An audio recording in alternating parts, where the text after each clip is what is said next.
reading it on social media, and I'm like, hey, where's Zagalan in this country? So, listen, this is Oba Gang, and she posted this on Twitter. So, we're going to open this up to everyone. So, to 2020, I lost my dad. The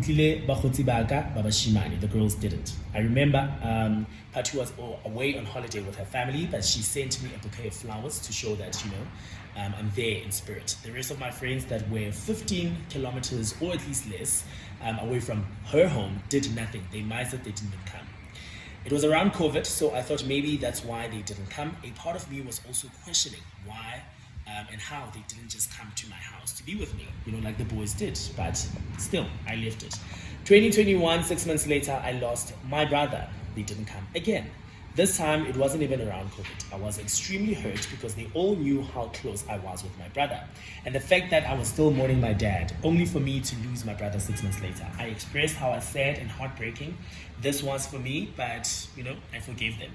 Then we go. Once again, I think around 2022, 2023, my ex's friend's dad passed on, and their whole squad spent the whole weekend at their friend's home. They were rotating and that's when I actually realized how deep it was and how I actually didn't have a community. I remember my ex would update me on what they are doing, etc. And every update from him would break me even more because that's what I needed from my friends. They unfortunately lost their friend during the process of burying their friend's dad. So they now had to focus on their friend's funeral. And I went to the friend's funeral with him and the whole squad was there. Again, they held each other. Seeing all of that triggered me even more because I couldn't understand why I never experienced that with my friends. 2024, I lost my other brother. This would be the third funeral in just 4 years. All these people I'm mentioning are actually my brothers, not cousins or distant relatives. They were actually my siblings.